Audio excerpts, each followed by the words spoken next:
Bonsoir tout le monde, j'espère que vous allez toutes et tous bien. Les amis, j'ai une canalisation importante à vous transmettre. Vous prenez uniquement ce qui résonne, laissez le reste de côté. Je ne détiens pas de vérité. Euh, j'ai déjà eu plein d'informations, j'essaie de vous les retransmettre correctement dans le bon ordre. Peut-être pour aborder cette période jusqu'à mars, fin mars. Entre maintenant et fin mars, on est vraiment... C'est comme vous voyez, on avait un sparadrap quelque part ici, avec une grosse plaie purulente, ok. Et puis, petit à petit, c'est en train de cicatriser. Mais à un moment donné, il va falloir voir aussi l'état des lieux. C'est ce qu'on est en train de faire, c'est-à-dire tous les jours, on fait un peu son pansement, on fait un état des lieux. Et fin mars, tac, on va enlever le sparadrap, il restera une cicatrice. Ça veut dire que ça va être une mémoire, ça va être une information dans votre vie qui va rester, d'accord? Comme tout ce que vous vivez et tout ce que vous êtes, d'ailleurs. Je vais venir dessus tout à l'heure. Mais c'est vrai que là, c'est comme des petits où j'en suis dans cette mémoire-là, où j'en suis dans cette situation-là. Et c'est une libération de mémoire en vue d'une prochaine guérison. On ne peut pas guérir quelque chose que l'on ne voit pas. On ne peut pas solutionner quelque chose que l'on ne connaît pas. On ne peut pas prendre conscience d'un mécanisme inconscient sans qu'il y ait un élément qui vienne déclencher une réaction inconsciente qui nous mette dans un état de répétition. La répétition peut se faire de différentes manières, mais ça peut être avec une personne, ça peut être avec une situation, ça peut être d'ordre général, ça peut se voir à tout niveau dans votre vie, mais elle vient vous mener à quoi? Peut-être ici, ça peut être de l'humiliation, ça peut être du sacrifice, ça peut être le fait de ne pas exprimer vos potentiels, ça peut être une forme d'indécision constante, le fait que vous n'avez pas réglé quelque chose de votre passé, ça peut être un traumatisme, peu importe, la vie va vous ramener à ces récurrences par vos mécanismes de défense de l'ordre de l'inconscient. Et c'est à ce moment-là seulement que vous pouvez avoir le déclic de vous dire, attends, il y a quelque chose qui est répétitif. Je me sens dans une émotion qui est plus ou moins la même que d'habitude, seulement différente parce qu'il y a plus de profondeur, parce que je la comprends davantage, etc., etc. Le but ici, c'est de prendre conscience. Donc c'est pour ça qu'il y a des libérations. La libération, c'est des déclencheurs émotionnels, déclencheurs. En fait, chaque déclencheur est poussé par une énergie, par une vibration, par une fréquence. Et comme les fréquences augmentent, et ben c'est comme si il y a un iceberg, ok, puis au début vous aviez que la pointe, puis en fait vous voyez pas tout ce qu'il y a dessous. Et à chaque fois qu'il y a une augmentation de fréquence, l'iceberg il sort un peu plus de l'eau, un peu plus de l'eau, un peu plus de l'eau, et vous commencez à voir vraiment le fond du problème. D'accord? Donc c'est exactement ce qui est en train de se passer avec une forte remontée d'ici à la nouvelle lune prochaine. C'est ce qu'on me donne, je ne sais pas quand elle est. Je ne sais pas non plus en termes d'astrologie quel signe, tout ça, je ne suis pas astrologue, mais il y a quelque chose de très émotionnel qui remonte à la surface. Ne le prenez pas de manière négative, ne le prenez pas de manière violente. Mettez-vous un petit peu en retrait. Quand il y a l'émotion, vous ne pouvez pas le faire, mais prenez ensuite du recul et essayez de décortiquer ce qui se passe. C'est comme ça qu'on vient travailler dans les mémoires. Pour vous expliquer juste brièvement, de manière vulgarisée, la mémoire, c'est un support d'information. Vous avez une mémoire sémantique, tout le cerveau peut composer, certains systèmes neuronaux composent la mémoire du cerveau. Vous avez de la mémoire génétique, les gènes de vos ancêtres, 50% patrimoine génétique du père, 50% patrimoine génétique de la mère, venant eux-mêmes de 50% de leur père, 50% de leur mère. On a des mémoires, je pense, au niveau du génome, parce que l'être humain a un génome commun, comme les plantes, le règne végétal a un génome commun. Puis après, il y a plusieurs branches qui se dessinent. Mais en soi, je pense qu'on est aussi de la mémoire de l'inconscient collectif. Et l'inconscient collectif, c'est à la fois les histoires qu'on nous a racontées, qu'elles soient perçues, et je dis bien perçues comme réelles, parce qu'elles ne peuvent pas être réelles telles quelles comme on nous les a dites, parce que tout dépend d'une projection et d'une perception d'une situation. Donc ça peut être l'histoire comme on nous la conte à l'école, ça peut être une histoire racontée de manière scientifique, comme par exemple la Terre est plate, ah ben non en fait la Terre est ronde, mais jusqu'à ce que quelqu'un décide de dire la Terre est ronde, tout le monde était fou de penser que la Terre elle était ronde parce qu'on marche sur du plat. Vous voyez ce que je veux dire? Donc les mémoires, elles sont à la fois sociétales, ce sont aussi les dogmes dans les situations de vie dans lesquelles nous sommes nés. Ça peut être les mémoires d'un pays qui a été longuement persécuté. Pourquoi? Parce que l'information qui a été donnée, tout simplement, vibre encore. C'est comme les périodes d'inquisition, la chasse à la sorcière et d'autres périodes d'inquisition, hein, typiquement dans les années encore 60, euh, les femmes en Suisse qui avaient donc des enfants dits illégitimes parce que c'était hors mariage, euh, étaient emprisonnées, en prison. On prenait leurs bébés, puis on les mettait, donc elles accouchaient, on ne leur disait pas. Elles n'avaient pas le droit de voir leur enfant en Suisse, hein, jusque dans les années 60, les amis. Les années 60, c'est pas long, hein, c'est pas très loin. Hein. Et donc, elles étaient... et en plus, elles étaient dénoncées par leur famille, quoi, ou par leurs proches. C'était comme ça, hein. C'était pareil pour les pauvres. Donc, ils étaient mis... Les pauvres, par exemple, en Suisse, ils étaient mis dans des camps. Enfin, des camps, je sais plus comment ça s'appelait. C'était une... je sais plus comment on dit, c'est pas un emprisonnement administratif, mais c'est un truc administratif en fait. Puis les gens, ils payaient, ils étaient payés genre 2 francs, 2 francs par jour. Ils travaillaient de 5h30 du matin jusqu'à 6h30 le soir dans des fermes parce que ils n'avaient pas d'emploi, ils étaient pauvres, ils étaient alcooliques ou comme ça. Voilà quoi. En fait, c'était du travail forcé. Ok. En Suisse, tous ceux qui pensent que la Suisse c'est extraordinaire, alors heureusement elle s'est améliorée sur bien des plans, mais croyez-moi, la Suisse, elle vaut pas forcément mieux qu'ailleurs, parce que en Suisse, beaucoup de choses sont cachées. J'aime mon pays, j'aime plein de choses que mon pays fait, mais il y a plein de choses aussi que ce pays fait et qui est complètement erroné, tordu, dysfonctionnel, et ils le savent de toute façon, hein, plus haut. Donc voilà, c'est pour dire imaginez-vous, il y a des familles entières qui ont été détruites, des femmes qui ont été emprisonnées parce qu'elles étaient enceintes, les enfants qui ont été pris, qui ont été mis dans des fermes aussi pour travailler ou qui ont vécu des choses horribles dont voilà, qui à l'époque étaient, je pense, autant répandues que maintenant dans les violences faites aux enfants, mais qui étaient beaucoup moins cachées finalement. Donc, c'est des mémoires de persécution, c'est des mémoires sur pourquoi les gens ils ont peur d'être pauvres. C'est pas que le fait de si je suis pauvre, je vais pas pouvoir nourrir ma famille. Ça, c'est l'instinct primitif, vu que l'argent maintenant, entre guillemets, fait vivre, vu que c'est nous qui l'avons créé malencontreusement quelque part. Mais en soi, il y a encore plein d'autres choses qui viennent faire écho. Il suffit probablement, ça sera, je l'imagine vraiment, et j'en suis persuadée, prouvé par l'épigénétique dans les prochaines années. Je ne vais pas m'avancer de trop, les études sont en cours, mais sur euh,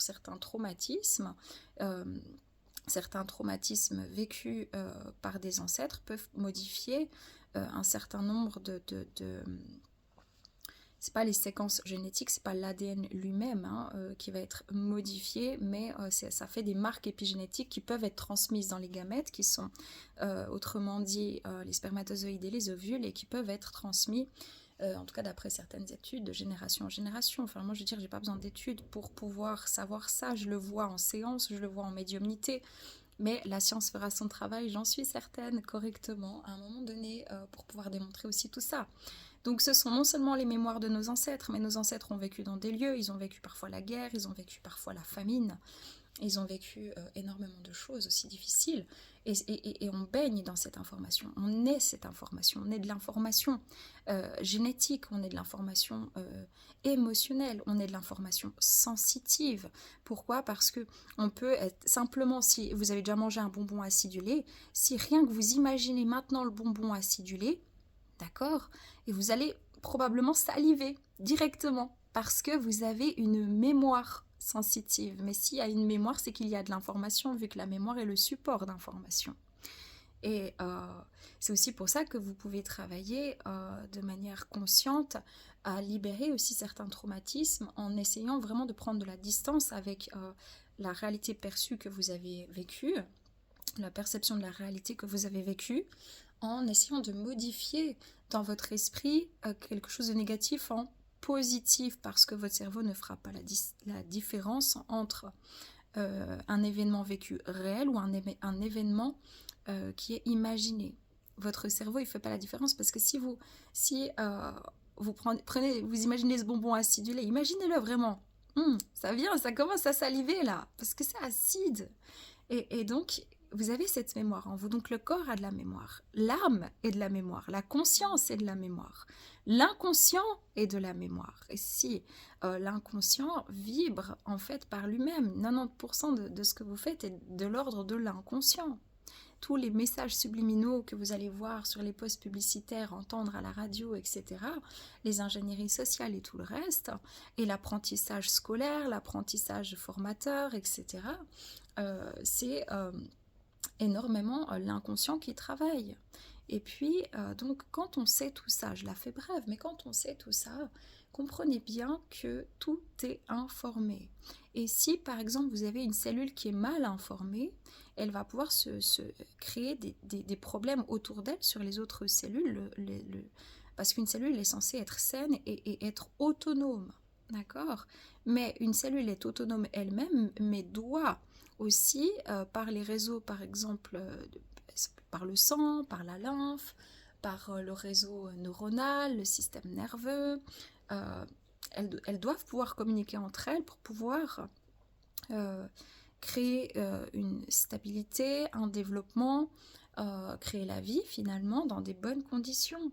C'est pour ça que aussi l'épigénétique rentre en ligne de compte. Pourquoi on dit à une femme enceinte de ne pas fumer de cigarettes? Pourquoi on dit à une femme enceinte de ne pas boire de l'alcool? C'est pourtant deux individus différents. Elle et son bébé sont différents, mais le fait que le bébé soit dans son ventre, il y a quelque chose qui se passe dans le sang. Quand quelqu'un fume, il y a une modification. Quand quelqu'un boit de l'alcool, il y a une modification qui se passe dans le sang. Et comme le placenta est relié à la maman, en fait, est créé par la maman, tout vient de l'intérieur, l'enfant est nourri avec ces marqueurs, en fait, épigénétiques, ces choses qui changent, qui viennent en tout cas changer le flux sanguin et qui viennent impacter sur l'intérieur et donc sur l'enfant à naître.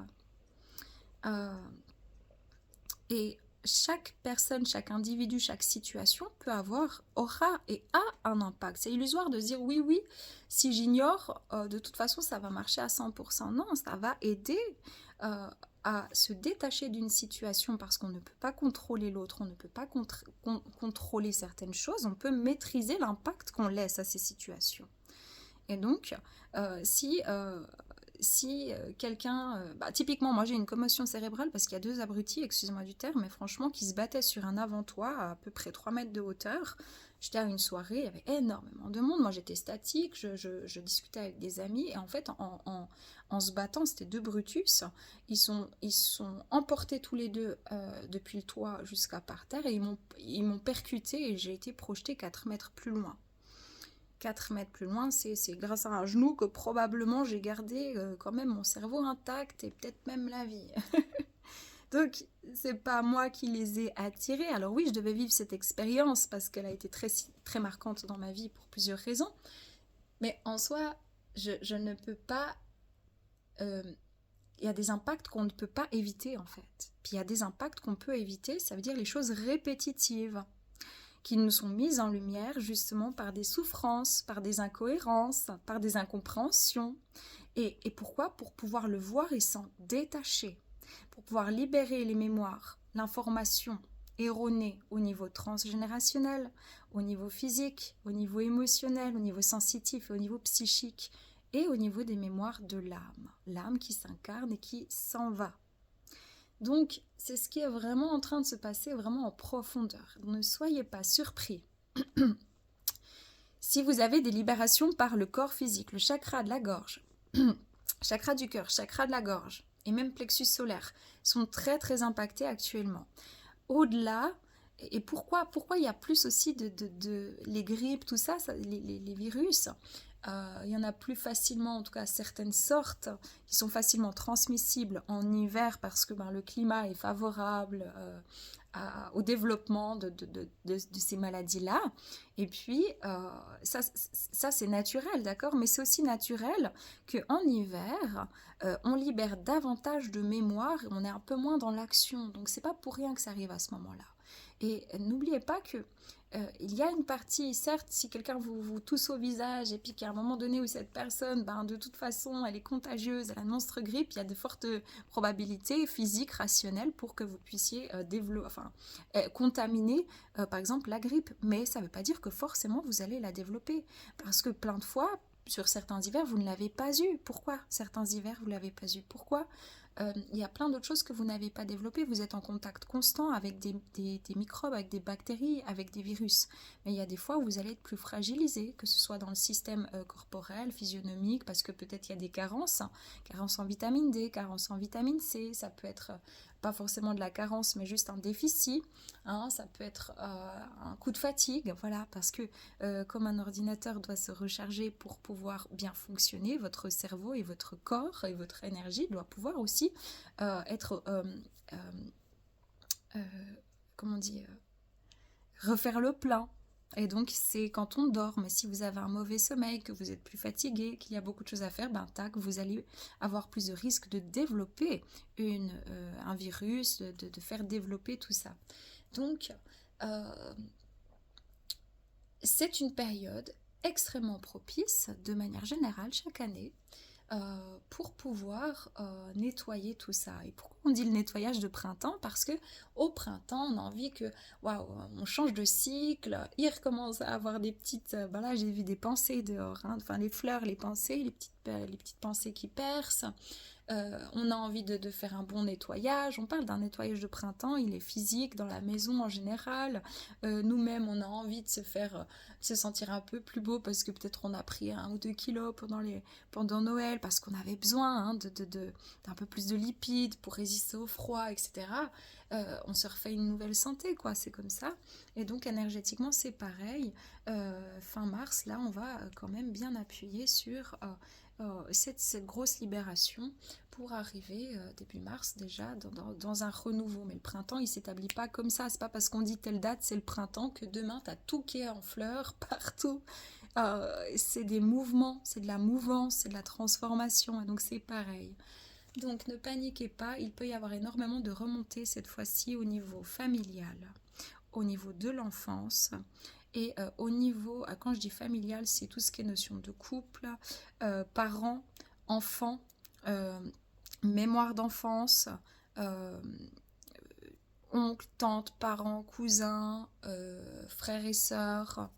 Et puis, c'est important d'accompagner ce process en écoutant l'intérieur. Ça veut dire, ok, quel est l'élément déclencheur? Ensuite, une fois que j'ai identifié l'élément déclencheur, j'essaie d'aller remonter à l'origine du trauma, s'il m'appartient, parce qu'encore une fois, il peut appartenir à d'autres personnes de la famille ou à d'autres situations qui sont sociétales, d'accord, qu'on est en train de libérer en masse, en groupe. Ça se voit d'ailleurs énormément en ce moment. Vous avez parlé des libérations de l'expression, libération des mémoires de persécution, etc. Là, il y a tout qui est en train de sortir, hein. Enfin, en grande partie au grand jour, au grand public, plus ou moins, ok? Donc, je cherche le déclencheur, j'essaie de remonter au traumatisme. Est-ce que, voilà, il y a une situation qui fait que je me sens fragilisée ou je me sens en colère? La colère, c'est une émotion. La colère n'est pas mauvaise. La tristesse n'est pas mauvaise, d'accord? Ça signifie qu'il y a un besoin qui n'a pas été comblé. Qu'est-ce qui est en lien entre ce besoin et ce déclenchement, cette personne, cette situation qui est venue déclencher une peur, une insécurité, une frustration, une colère, une tristesse? À quoi ça fait écho dans votre enfance? À quoi ça fait écho à plusieurs reprises dans votre vie? Arrivez-vous à comprendre ce schéma? Et parfois, on ne comprend pas, et c'est donc là intéressant d'aller vérifier, voir les mémoires karmiques, les mémoires de l'âme, les mémoires transgénérationnelles, les mémoires prénatales, des choses qui ne vous appartiennent pas, et faire un travail thérapeutique ou simplement vous mettre en reliance déjà avec vous-même. Certains arrivent à le faire seuls, d'autres pas encore. mais pour pouvoir solutionner les choses. Et quand vous arrivez à cette mémoire, essayez de la transformer en quelque chose de positif, déjà ne serait-ce que dans la vision. Comment vous pouvez transformer quelque chose de très très dur en positif? C'est déjà regarder qu'est-ce que c'est en train de vous apporter aujourd'hui comme révélation, comme prise de décision, comme positionnement pour ne plus que ça arrive, parce que ça vous aura renforcé. La deuxième chose, c'est de voir que peut-être si vous n'aviez pas vécu ça, vous ne seriez absolument pas là où vous en êtes dans les prémices de votre vocation d'âme ou dans votre vocation d'âme ou dans un effondrement peut-être actuel de votre vie, mais pour vous permettre justement une réalisation prochaine. Donc, et ensuite, relativiser. La vie, c'est que ça, c'est que des mémoires. Des périodes comme ça, il y en a chaque année. Il y en a plusieurs fois, même dans le mois. Il y en a des fois plusieurs fois par jour.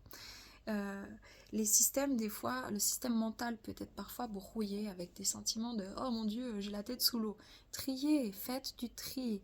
Regardez, ok, j'ai plusieurs choses qui m'empêchent de dormir, ou je suis stressée, puis j'ai l'impression de tourner en rond, puis finalement j'ai l'impression de faire énormément de choses, mais ça se passe dans ma tête et je procrastine. Il n'y a rien qui avance dans ma vie, ou dans mon travail, ou dans ma vie familiale, ou dans mes projets. Ok, je prends une chose après l'autre. Qu'est-ce qui est prioritaire? Hop, le reste, qu'est-ce que je peux supprimer? Un ordinateur ne peut pas bien fonctionner quand la mémoire est pleine. Et vous ne pouvez pas aller chercher une carte mémoire. C'est pas possible, ok? Vous n'êtes pas un ordinateur, vous êtes bien plus performant et plus complexe. Donc, c'est à vous de trouver les solutions pour pouvoir vider la corbeille, ok, ce qu'il n'y a plus besoin d'avoir, comme dans la maison, de faire des nettoyages, de libérer les énergies, comme de libérer des anciens habits, de faire de l'espace pour accueillir du nouveau. C'est pas compliqué, c'est vraiment très rationnel, d'accord? Il faut revenir à cette rationalité très souvent, c'est hyper important. Et se dire, bon ben voilà, ça je peux supprimer, ça j'en ai plus besoin, ça c'est une peur pour l'avenir, mais finalement, est-ce que vraiment je suis pas en train juste de me tordre le cerveau pour rien, parce que de toute façon je n'y suis pas, donc si j'ai peur de ça, ok, dans quelle mesure je peux me préparer pour éviter que ça arrive? Est-ce que ne serait-ce déjà j'ai un pouvoir dessus, ou est-ce que je n'en sais rien finalement de l'avenir et que là je n'ai aucun pouvoir? Parce que la seule chose que je peux faire, c'est imaginer que bon ben voilà, j'espère que... Hein, c'est comme si on dit, mais attends, moi j'ai peur des maladies, je vais faire en sorte d'être en bonne santé. C'est pas parce que vous faites en sorte d'être en bonne santé que forcément vous le serez. D'accord? Il peut y avoir un déclencheur, il peut y avoir une mémoire, il peut y avoir quelque chose, un truc karmique qui fait que vous revivez la même maladie ou même genre de maladie, et il va falloir les traiter ici au niveau énergétique aussi. Donc, c'est un exemple. Je ne dis pas, attention, qu'il faut traiter énergétiquement et pas physiquement. Hein. Moi, l'énergétique n'est pas une médecine classique. Je rappelle, la médecine classique, c'est diagnostic-traitement. Mais si diagnostic-traitement, ça veut dire qu'il y a déjà un problème. C'est comment on arrive à éviter le problème. Ça veut dire on traite le terrain. Le terrain, c'est dormir comme il faut, manger convenablement, sachant qu'on a le sol est extrêmement dénutri. Les produits même bio, les très dénutris. On vit dans des sociétés très stressantes. Le stress a un impact direct sur le cortisol, et le cortisol, il a un impact sur le système cardiovasculaire, sur le cerveau, sur plein de choses. Donc c'est comment on peut réduire des fois la cadence pour éviter de stresser. On trie les informations. Qu'est-ce qui est prioritaire? Ok, est-ce que là est-ce que c'est une peur qui est maintenant parce que je dois tout de suite trouver une solution, c'est prioritaire, ou est-ce que c'est de l'angoisse? C'est-à-dire un état qui n'est pas de la peur, qui n'est pas un état de survie, mais qui est perçu comme tel parce que on imagine que là on peut traiter. Pourquoi ça vient là? Qu'est-ce qui se passe? En quoi ça fait écho? Qu'est-ce que j'ai vécu en lien avec ce déclencheur-là, cette mémoire-là? Est-ce que mes parents, est-ce que ma maman, est-ce que mon papa étaient des personnes anxieuses? Est-ce que voilà, ça peut aussi créer, est-ce qu'ils ont vécu un traumatisme? Ok, je vais rechercher la cause en douceur. Et en fait, de faire le tri de tout ça, ça va vraiment vous aider à rentrer dans quelque chose de constructif pour aménager votre temps correctement. Le temps est important, même si on a une distorsion du temps très fréquente, parce qu'on saute de ligne temporelle en ligne temporelle et on fait beaucoup de sauts quantiques actuellement. Mais le temps ici est nécessaire en tant qu'être humain. C'est important parce que vous êtes un être incarné, une conscience incarnée à un laps de temps pour réaliser son potentiel ici sur Terre. Autrement dit, sa liste des charges. Et donc aussi sa joie, ses bonheurs, ses expériences magiques. Parce que ici on prend des rides, ici on se transforme de manière comme avec une date de péremption. Donc là où vous placez votre énergie est ce qui va grandir. Si vous tergiversez de trop, si vous êtes continuellement dans vos pensées, toujours à vous tirer vers le fond ou à vous exciter pour tout et que vous êtes plus productif, remettez-vous en question, prenez 1 ou 2 jours de repos. Allez regarder ce qui est en train de se passer, faites du tri, triez vos pensées, triez votre appartement, faites clarté dans votre esprit et travaillez sur ces mémoires sans vous dire « Oh mon Dieu, j'ai pas de chance » ou « C'est trop dur » ou « De toute façon, c'est continuel ». Les amis, qui a dit que c'était pas continuel? La vie ici, c'est cyclique. Chaque saison se suit.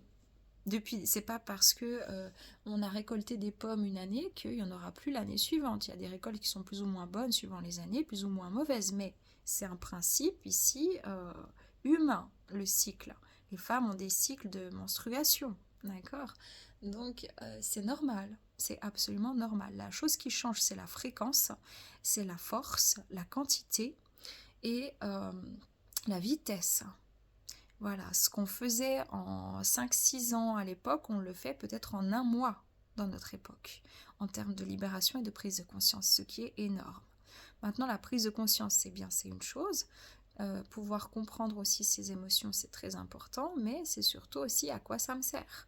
À pouvoir mener ma barque, non pas contre le vent, ce que je faisais avant d'être conscient, c'est d'aller dans la direction du vent, mais pas d'avoir plus aucun capitaine à bord parce que j'ai cru que c'était ça le lâcher prise, donc je procrastine puis je vis que dans mon esprit. Non, c'est je vais non seulement dans le sens du vent, mais je suis capitaine à bord. Je cherche ma direction et je vais avec la force des éléments, je vais avec la force que j'ai intérieurement aussi. Voilà, c'est vraiment important que je fasse ce petit topo-là. C'est ce qu'on m'a demandé de vous transmettre aujourd'hui. Donc prenez que si ça résonne les amis, paix amour sur vous, les vôtres, prenez soin de vous. Sachez aussi que j'ai pas mal de messages en attente. Je suis désolée, j'ai pris du retard dans mon travail parce que j'étais malade il y a 2-3 semaines. Ensuite c'était mon fils, d'abord c'était mon fils, après c'était moi, après ça allait mieux. J'ai dû beaucoup rattraper. Et du coup après j'ai encore mon fils qui est retombé malade et là normalement on est censé être en vacances, donc du coup c'est un peu compliqué pour moi, j'ai encore des rattrapages là dans lesquels je suis, j'ai été très sollicitée par beaucoup de personnes ces derniers temps et je regarderai vos messages dans les plus brefs délais entre cette semaine et la semaine prochaine. Des fois, il m'arrive aussi de vous répondre, mais je ne prends pas mes messages tous les jours, je n'ai pas d'assistante, d'accord? Je n'ai pas d'assistante, donc je peux vous répondre un jour, puis à coup, vous avez la prochaine réponse dans 3 jours, parce que je n'arrive pas à faire mieux que ça, et je ne vais pas me bouffer la santé parce que je suis médium, ou parce que c'est mon travail, ou parce que ci, ou parce que ça. Moi-même, je cherche à garder un équilibre dans ma vie pour pouvoir être dans les meilleures conditions pour moi, pour mon fils et pour les personnes aussi que j'ai au sein de mon travail et pour les contacts défunts et autres. Donc ne paniquez pas, merci pour votre patience et je vous mettrai le lien de mon site internet pour tous ceux qui sont désireux en barre de description de la vidéo. Les amis, paix amour sur vous les vôtres, prenez soin de vous, à tout bientôt, ciao ciao.